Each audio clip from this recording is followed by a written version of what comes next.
बोलिए लक्ष्मी नारायण भगवान की जय। सज्जनों, आज के सत्र में हम बैसाख मास के 11वें दिवस पर एकादश अध्याय को श्रवण करेंगे।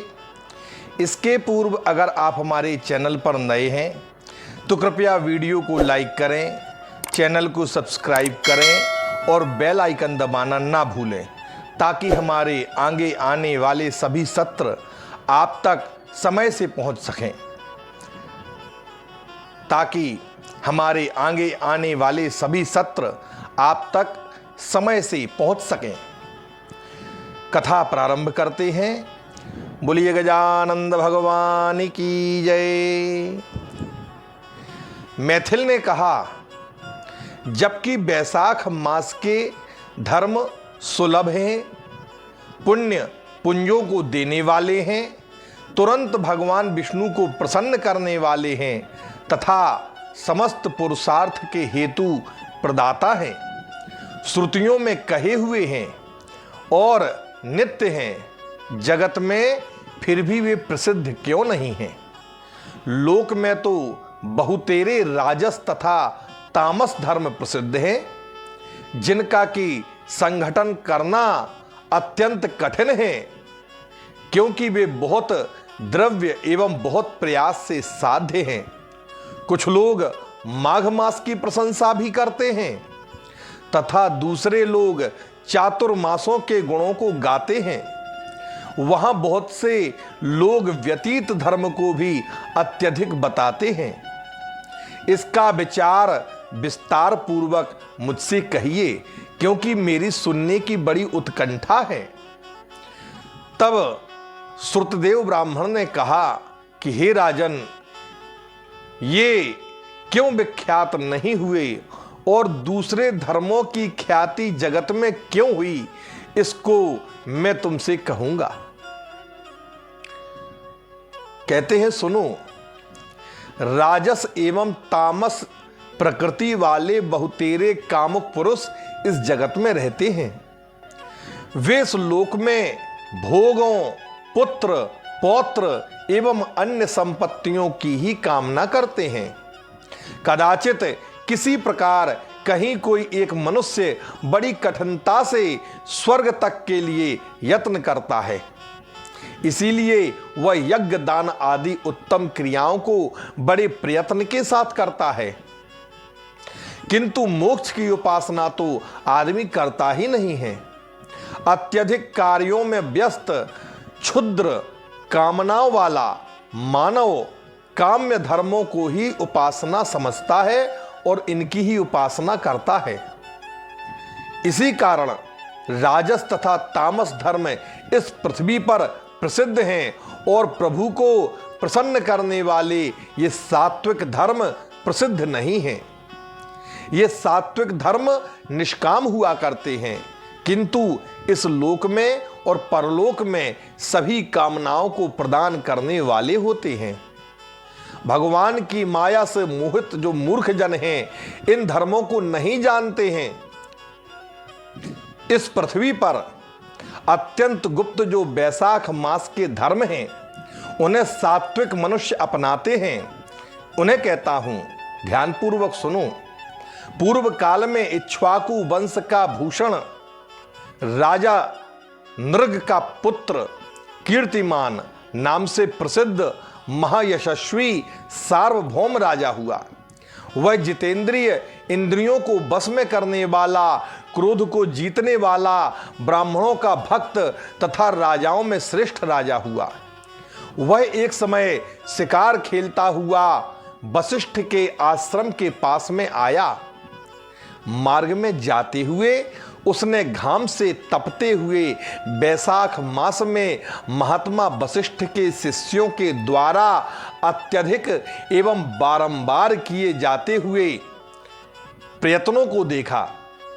वे कहीं पर प्रपादान कर रहे थे, पौसरा लगा रहे थे, तो कहीं पर छाया मंडप का निर्माण कर रहे थे, कहीं पर किनारे की भूमि को काट करके स्वच्छ बावड़ी बना रहे थे और कहीं कहीं वृक्ष के नीचे सुखपूर्वक बैठे हुए लोगों के लिए पंखा से वायु कर रहे थे, कहीं किसी को ईख दे रहे थे, तो कहीं चंदन और कहीं फलदान कर रहे थे, दोपहर में छाता दान कर रहे थे, सायंकाल में आम का पना बना करके लोगों को बांट रहे थे, कहीं पर पान वितरित कर रहे थे, कहीं कहीं के नेत्रों में कर्पूर का लेप कर रहे थे, कुछ तो सुंदर छाया के नीचे अथवा वन में व सुंदर लिपे पुते आंगन व समीप देश में सुखद हितकारी बालू बिछा रहे थे। हे राजन, कुछ शिष्य तो पेड़ों की शाखाओं में लटका करके झूला बना रहे थे। ऐसा देख करके उस राजा कीर्तिमान ने पूछा, आप लोग कौन हैं? हम लोग महात्मा वशिष्ठ के शिष्य हैं, ऐसा उन लोगों ने उत्तर दिया। तो राजा ने पूछा कि यह क्या है, अर्थात आप ये सब क्या कर रहे हो? तो उन लोगों ने उत्तर दिया कि वैशाख मास में कहे गए धर्म को सत धर्म के हेतु जो हैं वे ही हैं जिन्हें हम लोग महात्मा वशिष्ठ की आज्ञा से तेजी से कर रहे हैं। ऐसा उन्होंने उस श्रेष्ठ राजा से कहा। इसके करने से पुरुषों को कौन सा फल मिलेगा तथा कौन संतुष्ट होगा, इसे तुम लोगों ने जैसा सुना है उसके अनुसार विस्तार पूर्वक मुझसे कहो। राजा के द्वारा इस प्रकार पूछे जाने पर उन लोगों ने राजा से कहा कि गुरु की आज्ञा के क्रमानुसार मार्ग में उत्तमम क्रियाओं को करने में लगे हुए हम लोगों को यहाँ कुछ कहने का अवकाश नहीं है। अगर हम आपको ये बातें बताने लगेंगे तो हम अपना कार्य कब करेंगे? अगर आपको वास्तव में ये जानने की इच्छा है तो आप श्री गुरु के चरणों में जाइए और इच्छानुसार जो आपको पूछना है वो गुरुदेव से पूछिए। महायशस्वी श्री गुरुजी इन धर्मों को यथार्थ जानने वाले हैं। इस प्रकार महर्षि वशिष्ठ के शिष्यों का सुंदर उत्तर प्राप्त करते ही राजा अति शीघ्र वेद विद्याओं के नादों से गूंजते हुए परम पवित्र अपने कुलगुरु महर्षि वशिष्ठ के आश्रम पर गया। तब राजा को आता हुआ देख करके अंतःकरण से प्रसन्न महर्षि वशिष्ठ ने उनके अनुचरों के सहित उनका विधिवत अतिथि सत्कार किया और आतिथ्य संपूर्ण हो जाने पर वे सुखपूर्वक बैठ करके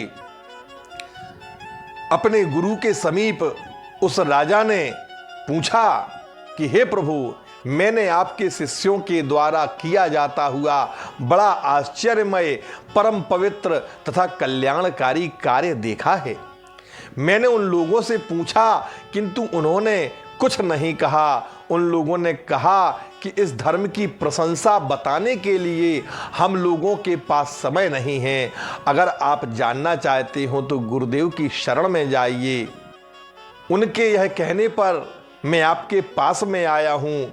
मेरा मन शिकार करने में लगा था, उससे थक कर के अतिथि सत्कार की कामना से मैं यहीं आ रहा था। मार्ग में आपके शिष्यों के द्वारा किया जाता हुआ परम पवित्र कार्य देखा। हे मुनीश्वर, तभी से इन धर्मों को सुनने एवं जानने की मेरे मन में जिज्ञासा बनी रही है। इसमें संदेह नहीं कि आप सम्मान पूर्वक इन धर्मों को भली भांति कराते हैं। उन धर्मों को सुनने की कामना और विनम्र स्वभाव वाले मुझ जैसे श्रद्धालु शिष्य के लिए हे मुनि श्रेष्ठ, विस्तार पूर्वक कहिए।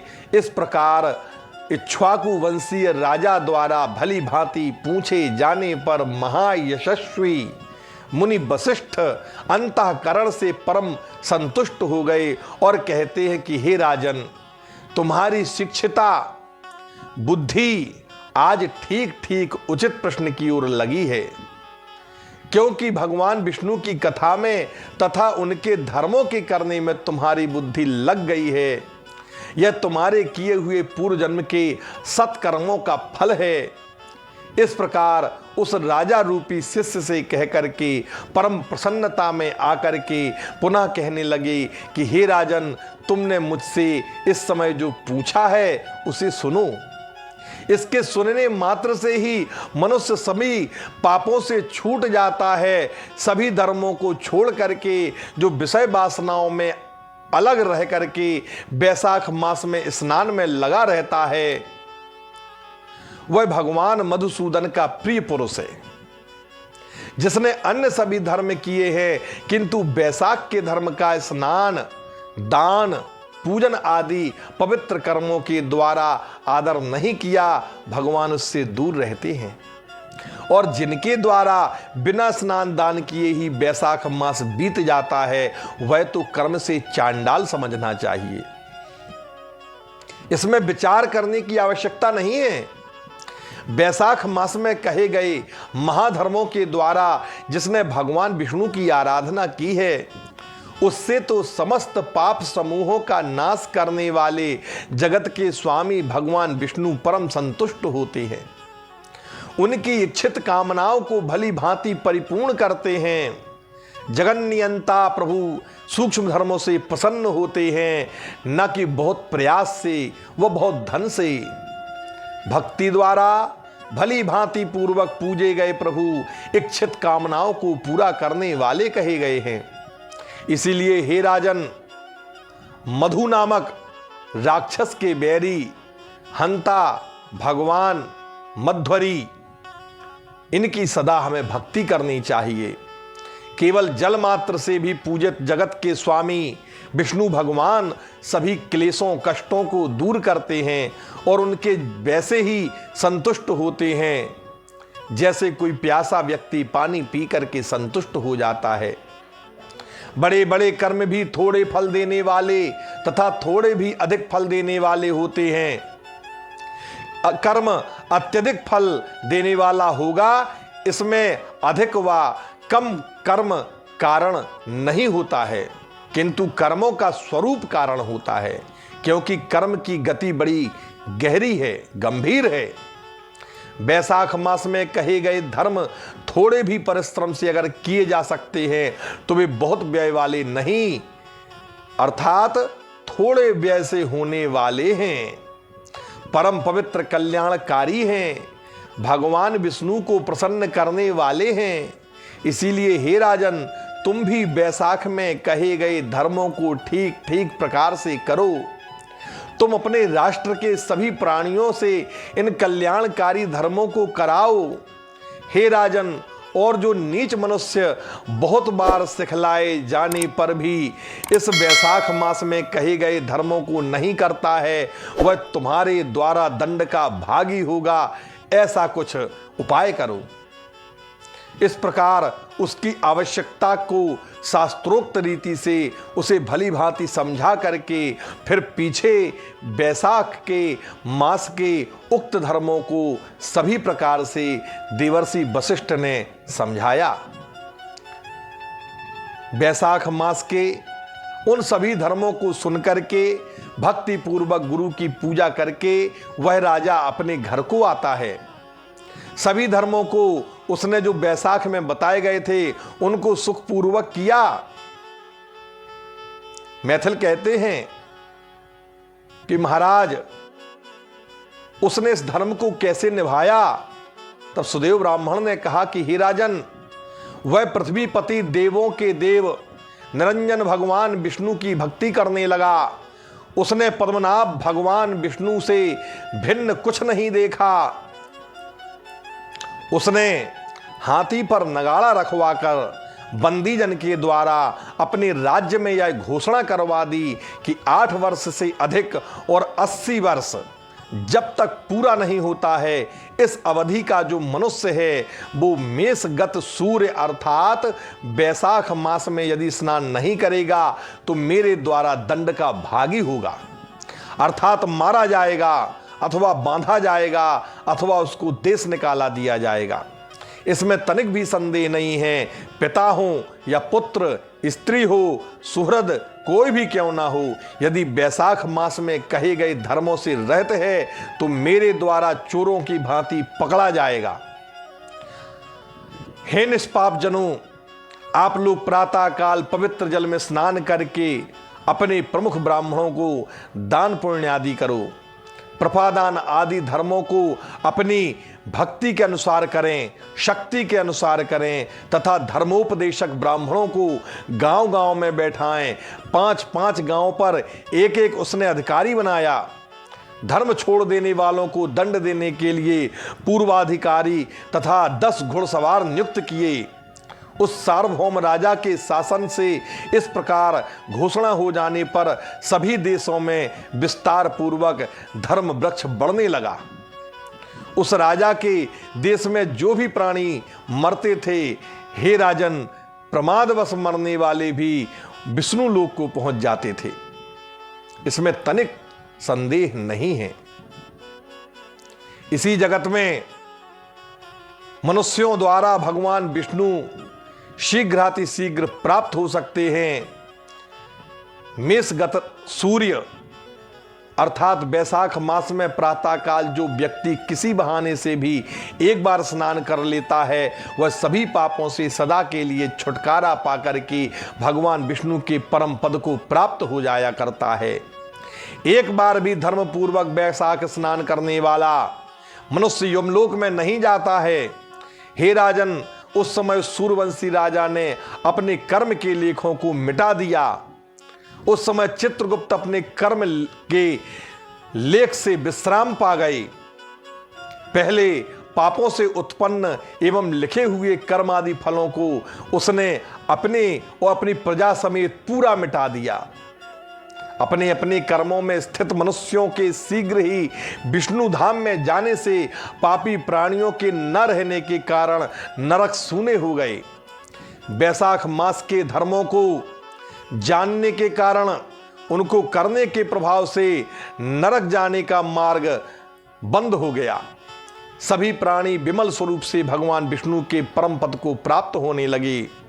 देवताओं के लोक में भी इसी प्रकार सूनापन छा गया। स्वर्गों तथा नरकों में जाने वालों की संख्या शून्य हो गई।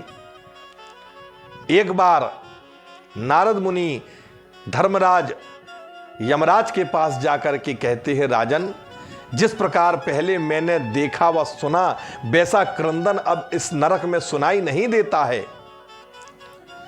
बहुत दुष्कृत कर्मों को लेख पंक्तियां जो आप लिखा करते थे वो अब लिखी दिखाई नहीं दे रही हैं और यह चित्रगुप्त तो मुनि की भांति मौन धारण करके बैठ गए हैं। हे राजेंद्र, इसका कारण बताओ। माया और गर्भ से पाले पोसे गए पाप परायण ये मनुष्य तुम्हारे लोक में क्यों नहीं आ रहे हैं? महात्मा नारद द्वारा इस प्रकार के वचन कहे जाने पर राजा वैवस्वत ने कुछ दीनता पूर्वक कहा कि हे महामुनि, ब्रह्म हत्या आदि पापों से भी लोग छुटकारा पा गए हैं। बैसाख मास के कृत्यों को करके भगवान विष्णु के परम पद को प्राप्त कर रहे हैं। वहीं मैं आज काष्ठ के समान हो गया हूं। मेरी आंखों के सामने कोई दिखाई नहीं देता है। आज मैं युद्ध करके उस महाबली को अवश्य मार डालूंगा। जो व्यक्ति अपने स्वामी के द्वारा प्रदत्त कार्यों को नहीं करता है उसका समस्त धन तथा ऐश्वर्य नष्ट हो जाता है और वह नरक में जाता है। यदि दैववश यह नहीं मारा जा सकेगा तो मैं ब्रह्मा के पास जाकर के उन सब बातों को निवेदित करके सुचित्त हो जाऊंगा। ऐसा कहकर के नारद जी से बातचीत करके अपने अनुचरों के सहित यमराज जी धरती पर आते हैं। भैंसे पर चढ़े हुए भयंकर दंड को हाथ में लेकर के भयंकर मृत्यु, रोग, जरा, बुढ़ापा आदि समीपवर्तियों और 50 करोड़ यमदूतों के साथ में यमराज धरती पर आए और राजर्षि तत्क्षण अति शीघ्रता से उस राजा की समस्त पुरी को यमराज ने घेर लिया। संपूर्ण लोकों में भयानकता छा गई। अत्यधिक शब्द करने वाला शंख यमराज ने बजाया उसको सुनकर के कि वैवस्वत यम आ गया है, ऐसा जानकर के वह राजर्षि अपनी सेना आदि सुसज्जित करके क्रोध तथा अपनी सेना लेकर के नगर से निकला। वहां उन दोनों के बीच में अत्यंत रोमांचकारी बड़ा भयानक युद्ध हुआ। मृत्यु काल तथा रोग एवं यमराज के सभी दूत पतियों को क्षण मात्र में ही उस राजा ने जीत लिया और दूर दूर तक भगा दिया, सबका हृदय दहला दिया। तब यमराज ने क्रुद्ध होकर के स्वयं उसके पास आकर के रोषपूर्वक बहुत से बाणों के द्वारा युद्ध किया और सिंह जैसी गर्जना की। राजा ने उसके धनुष को 3 बाणों से काट डाला। तब पुनः ढाल तथा तलवार लेकर के यमराज मारने के लिए चल पड़े। तब उसे देख करके राजा ने अत्यंत क्रोध करके उसकी ढाल एवं तलवार को काट करके काल रूपी सर्प के समान बाण उनके ललाट में चुभा दिए।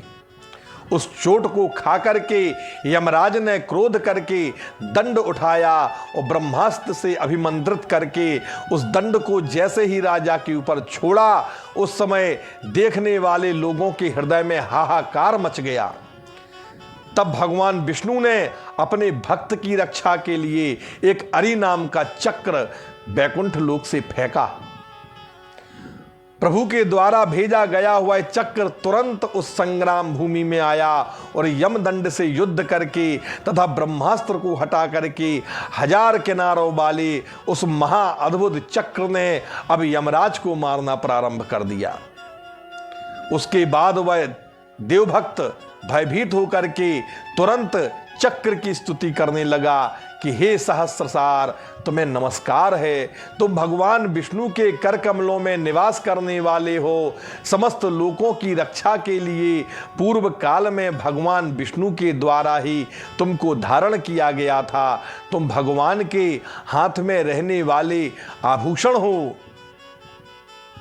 मैं महाबली विष्णु भक्त से प्रार्थना करता हूं और यह भिक्षा मांगता हूं कि यमराज की रक्षा करो। देवताओं से द्रोह करने वाले मनुष्यों के काल तुम ही हो, दूसरा कोई नहीं है। इसीलिए इस समय यमराज की रक्षा करो। हे जगतपते, कृपा करो। हे महाराज, राजा के द्वारा इस प्रकार की स्तुति करने पर चक्र यमराज को छोड़ देता है। देवताओं के देखते देखते वह चक्र आकाश में चला गया। तब यमराज अत्यंत खिन्न होकर के ब्रह्मा जी के पास गए। वहां बैठे हुए मूर्तिमान तथा अमूर्तिमान प्राणियों से घिरे हुए ब्रह्मा जी को देखा और उनको अपना मलिन मुख दिखाया। प्रवेश करने के बाद पास में बैठे हुए सानुचर यम को देख करके सभी लोग आश्चर्यचकित हो गए। आपस में कहने लगे कि सूर्य का पुत्र यम यहां किस लिए आया है? यह सूर्यपुत्र बिना कार्य के एक क्षण भी कहीं नहीं जाता है। यह कैसे यहां ब्रह्मलोक आ गया? देवताओं का कल्याण तो है ना। और यह अत्यधिक आश्चर्यचकित एवं मुख पर पट दिए आया है, अर्थात क्या बात है, इसका मुंह क्यों लटका हुआ है? लेखक भी इसी के पीछे पीछे बहुत खेद युक्त होकर के आया है, अर्थात चित्रगुप्त उसके पीछे पीछे आ गया। जो ना तो देखा न सुना था वह आज यहां पर हो गया है। वे लोग इसी प्रकार की चर्चा भी कर ही रहे थे कि प्राणियों पर शासन करने वाला सूर्यपुत्र यम रक्षा करो त्राहिमाम इस प्रकार रोता हुआ कटे हुए वृक्ष की भांति यमराज के आगे गिर पड़ा। हे देवेश, मैं हार गया, मेरा गर्भ समाप्त हो गया। हे कमलासन, आपके स्वामित्व में भी विरुद्ध फल मैं देख रहा हूं। हे नृपश्रेष्ठ, इस प्रकार कहते हुए यम अचेत हो गया। तब सभी सभा में कोलाहल व्याप्त हो गया। जो वैवस्वत यम मरणशील सभी स्थावर एवं जंगमों को खेदयुक्त करता है, वह स्वयं दुख से कातर होकर के रो रहा है। जो प्राणियों को निसंदेह दुख देने वाला है, वहीं थोड़े ही समय में अकल्याण का भागी हो गया है। निसंदेह बुरे कर्मों को करने वाला मनुष्य कल्याण नहीं पा सकता। उसके बाद वायुदेव ने ब्रह्मा जी की हार्दिक भावना को समझ करके अन्य सभी लोगों को जो एकत्रित थे, कोलाहल करने वाले थे, वह बातचीत करने से उनको रोका। वायुदेव ने सभी लोगों को रोक करके धीरे से मार्तंडी अर्थात सूर्य के पुत्र यम को उठाया। तदनंतर लोकों के एकमात्र आश्रय एवं उदार भावना वाले वायु ने अपनी विशाल भुजाओं से उठा करके उस पराधीन विकल किलपते हुए यम को आसन पर अच्छी तरह बिठाया। आसन पर बैठे हुए उस आकाश पुत्र सूर्य पुत्र यम से ब्रह्मा जी ने कहा, तुम किसके द्वारा पराजित हुए हो तथा किसके द्वारा स्थान से अलग किए गए हो? संसार के शासक तुम हो, ऐसी दशा में किसने तुम्हारा गर्व दमन किया है? तुम सब कुछ पूर्ण रूप से कुशकेतु के लड़के के सामने कहो। हे तात, जो प्रभु हैं वे हमारे, तुम्हारे एवं समस्त संसार के कर्ता हैं। वे ही तुम पर आए हुए दुखों को दूर करेंगे। इस प्रकार वायुदेव के द्वारा कहे जाने पर सूर्यपुत्र यम ने अत्यंत कातर होकर के कुशकेतु के पुत्र के मुख की ओर देख करके गदगद वाणी से कहा कि सत्य है। इति श्री स्कंद पुराणे वैशाख माहात्म्ये नारद अम्बरीश संवादे कीर्तिमद्विजय वर्णम नाम एकादशोऽध्यायः। बोलिए श्री वृंदावन बिहारी लाल की जय।